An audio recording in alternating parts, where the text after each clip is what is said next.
When Avatar premiered in December of 2009, it quickly became a box office hit and a pop cultural phenomenon, garnering both critical praise and a large fan base. But when we look at this film Avatar, what are we looking at? How is this film working?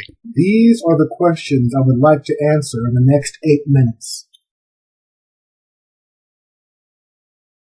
So, if you give me just a few moments of your time, I'll tell you how I think this film is working.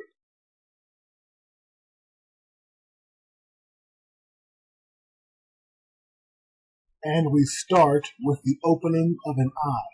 This is important because this film is about how we look at things. More specifically, I think Avatar is a movie about how we experience film.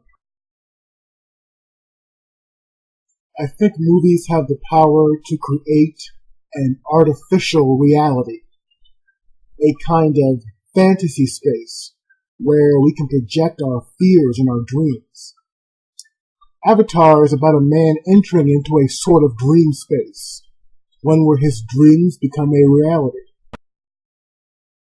This is a 3D film, and in order to see things in 3D, each eye must see a slightly different picture. 3D glass has accomplished this by spacing the eyes apart so that each eye has its own slightly different view. The brain then puts these two pictures together to form one 3D image that has a depth to it. So the process of looking at things from a different perspective is not only what the film's story is about, it's exactly what the audience is doing while it's watching the film.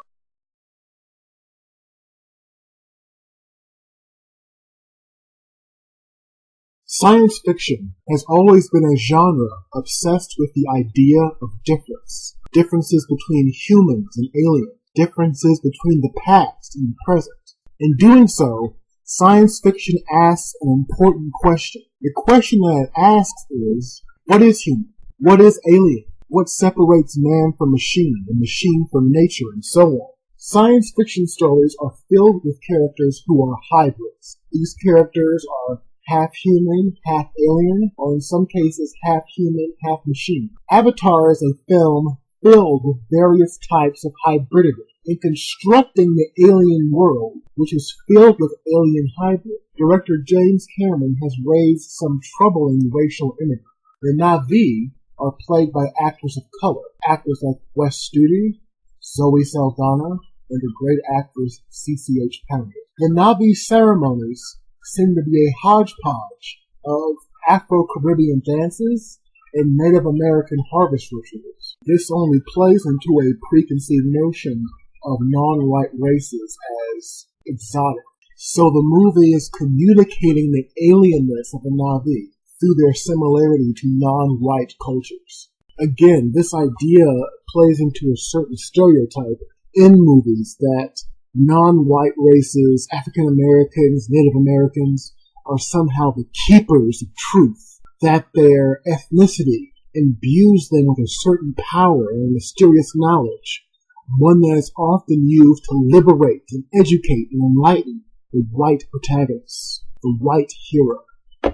This has led some critics of the film to derisively compare Avatar to movies like Dances with Wolves, The Last Samurai, and my personal favorite, Ferngully. These are all films in which a white hero rescues a community after he has adopted its culture. I think to look at the film purely in regards to race is a limited approach to examining the film, especially when we bring in the gender component. There are two worlds in Avatar, one human and one alien. The human world is the world of men and man-made things. It is a world ruled by giant megacorporations and whose authority is enforced by the military. In Avatar, we have this male character, Jake, who is merging with a female Earth spirit. So once again we have this theme of difference in the film, because the central conflict of Avatar is Jake being torn between these two worlds, torn between the human and the non-human, torn between the natural and the man-made, and somewhat torn between the male spirit and the female spirit.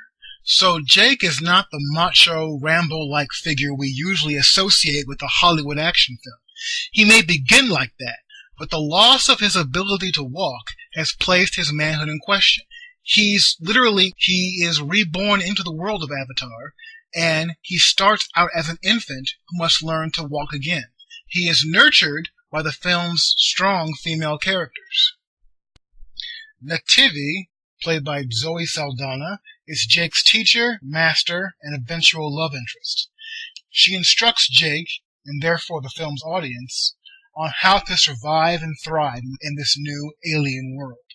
In this sequence, Sigourney Weaver's character resembles a mother figure to Jake, one who seems to be tucking her baby boy in for the night. The final type of difference we see in this film is the difference between man and machine. In order to operate these avatars, the human characters must first step inside these artificial wombs and drive these artificial alien bodies. So Jake is a human being who is merging with a computer to project himself into an artificial body. The whole idea of creating and controlling artificial bodies inside digital worlds should be nothing new to those of us who grew up playing video games. This movie is the perfect metaphor for video gaming culture in general. In a video game, you enter into an artificial world, and you must master control over your avatar within an artificial world. And like Jake, once you die, you can be reborn. The merging of man and machine was even utilized while filming Avatar. Cameron had the actors wear a special suit with a camera attached to it. This camera showed the actors' virtual counterparts in their digital surroundings in real time. This allowed the director to adjust and direct the scenes, just as if he were shooting live action. If the 20th century allowed us to transcend religious and racial categories, I think it is the promise of the 21st century that we will be allowed to transcend our identities as a whole. Through film culture, through social networking, through video game culture, this will allow us to temporarily escape ourselves, temporarily escape into these new digital dream spaces. And that's Avatar.